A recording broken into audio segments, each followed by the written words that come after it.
السلام علیکم ورحمۃ اللہ وبرکاتہ۔ سبسکرائب کیجیے F B Asif YouTube channel کو اور بیل آئیکن کو پریس کرنا نہ بھولیں تاکہ ہر نئی ویڈیو کی نوٹیفیکیشن آپ تک پہنچتی رہے۔ السلام علیکم ورحمۃ اللہ وبرکاتہ۔ محترم دوستو، بزرگ عزیزو، کام کرتے کرتے بعض مرتبہ کام کرنے والے اپنے ذاتی تجربات کی طرف زیادہ متوجہ ہو جاتے ہیں اور کام کے اصول اور کام کے طریقے محمد صلی اللہ علیہ وسلم کی سنت اور آپ کی صحابہ کی سیرت سے ہٹ جاتے ہیں، اس لیے کہ جب کام کرنے والوں کو اپنی محنت پر نتائج کا مشاہدہ ہوتا ہے تو پھر وہ یہ سمجھتے ہیں کہ جو ہم کر رہے ہیں وہ زیادہ مفید ہے، جو ہم کر رہے ہیں وہ زیادہ مفید ہے۔ خیال ہی پیدا ہو جاتا ہے جو ہم کر رہے ہیں وہ زیادہ مفید ہے، اس لیے کہ ہمیں اس کا فائدہ نظر آیا۔ سمجھتے تھے وقتی فائدوں کی وجہ سے کام کی بنیادوں کو اور کام کے اصولوں کو مت چھوڑنا، وقتی فائدوں کی وجہ سے کام کی بنیادوں کو، کام کے اصولوں کو مت چھوڑنا، اس لیے کہ جو عمل خلاف سنت ہے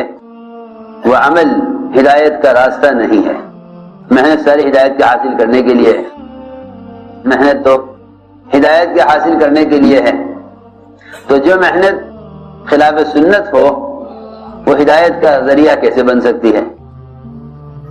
جو محنت خلاف سنت ہو وہ ہدایت کا ذریعہ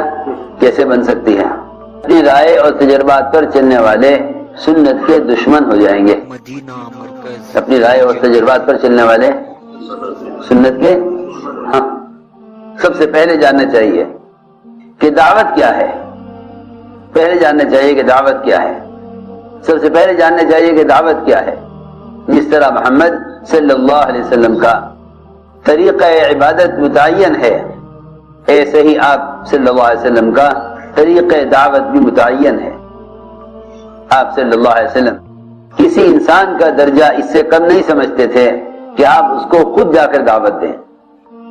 میں بات اس لیے عرض کر رہا کہ کام کرتے کرتے جب کام کرنے والے کام کی اعلیٰ سطح پر آ جاتے ہیں، مشورے کی سطح پر، فیصل ہونے کی سطح پر یا کام کو سمجھانے کی سطح پر، تو ان کی نظر میں گشت ایک بہت معمولی اور عوام الناس کے کرنے کا کام اور ایک ابتدائی درجے کی چیز بن کر رہ جاتے ہیں۔ وہ سمجھتے ہیں کہ ہم اس سے اعلیٰ کام کر رہے ہیں، یا یہ کہ ہم اس سطح سے گزر چکے ہیں، ہم گشت کی سطح سے گزر چکے ہیں، ہم گشت کی سطح سے گزر چکے ہیں۔ حالانکہ انفرادی دعوت محمد صلی اللہ علیہ وسلم کا وہ عمل ہے جس کو حضور اکرم صلی اللہ علیہ وسلم نے کسی حال میں چھوڑا نہیں۔ انبیاء علیہ السلام کا انفرادی دعوت دینا وہ ایک ایسا جزو زندگی بنا ہوا تھا کہ کسی امن اور خوف میں انفرادی دعوت دینا چھوڑا نہیں گیا۔ یوسف علیہ السلام جیل میں ہیں، یوسف علیہ السلام جیل میں ہیں اور دفعہ لگی ہوئی ہے، تہمت لگی ہوئی ہے۔ یہاں ساتھی سوچتے ہیں ذرا حالات ٹھیک ہوں گے تو پھر کام کی طرف متوجہ ہوں گے، وہاں حالات ہر طرف سے خطرے کے ہیں، تہمت لگی ہوئی ہے، تہمت لگی ہوئی ہے، جیل میں ہیں، لیکن دعوت اللہ کا عمل جیل کے اندر بھی جاری ہے۔ یہ نہیں کہ یہاں اگر کام کریں گے تو حالات اور خراب ہو جائیں گے، بلکہ جو حالات خراب ہیں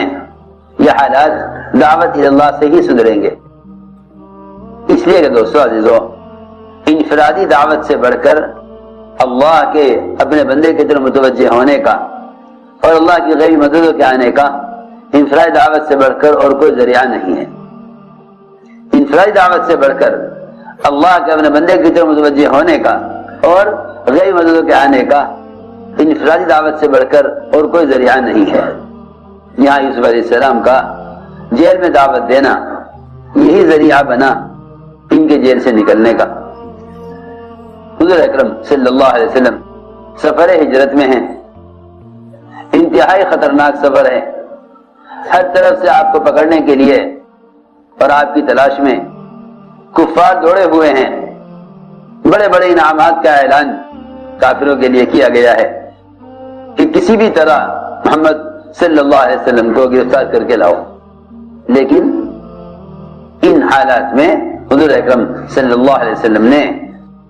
سفر ہجرت میں ڈاکوں کا راستے اختیار کیا، صرف اس پر کہ ان کو دعوت دیں گے، اس لیے کہ یہ اللہ تعالیٰ کا وعدہ ہے، یہ اللہ کا وعدہ ہے کہ جو اللہ کا پیغام بندوں تک پہنچاتا ہے اللہ تعالیٰ اس کی حفاظت کرتے ہیں، اللہ اس کی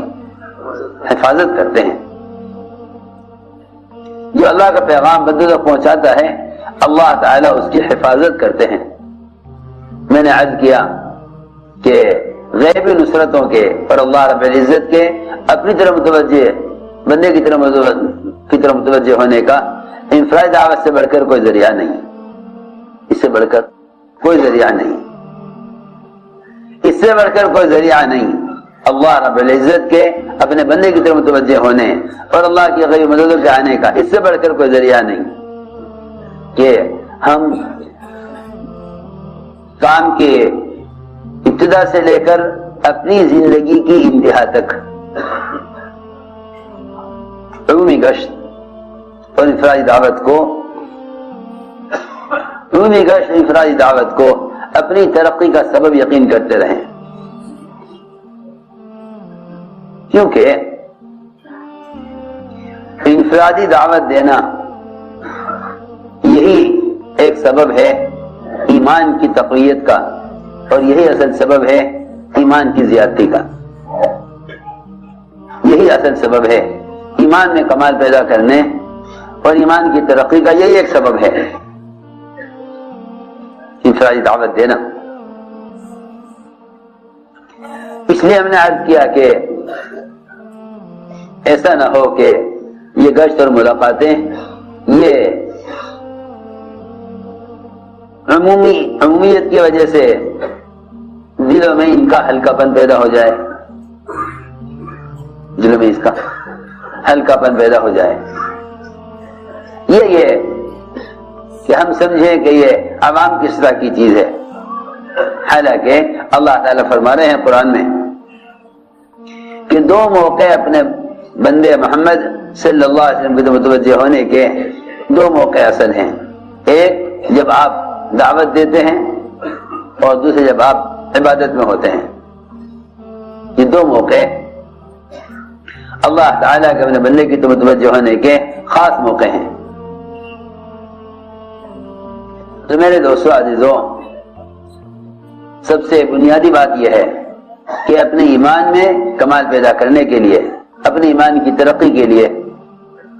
لوگوں میں کو دعوت دے کر عمل کے ماحول کی طرف لے کر آؤ، اس لیے کہ دعوت بھی ایک فریضے کے ادا کرنے کے لیے ہے، جیسے نماز اپنے بدن کو نماز کے لیے استعمال کرنا نماز کے فریضے کی ادائیگی کے لیے ہے، نماز کے فریضے کی ادائیگی کے لیے ہے، اسی طرح لوگوں کو پاس جا کر ان کو دعوت دے کر انہیں اپنے ماحول میں لے کر آنا یہ امر معروف اور نہی عن منکر کے فریضے کی ادائیگی کے لیے ہے۔ اسی لیے علماء نے لکھا ہے کہ بھلائی کا حکم کرنا برائی سے روکنا یہ ایمان کی تکمیل کا سبب ہے، ایمان کی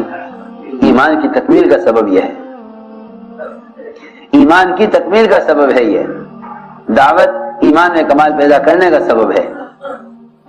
اسی لیے صحابہ کرام کا گشت صحابہ پر وہ اپنے ایمان میں کمال پیدا کرنے کے لیے ہوا کرتا تھا۔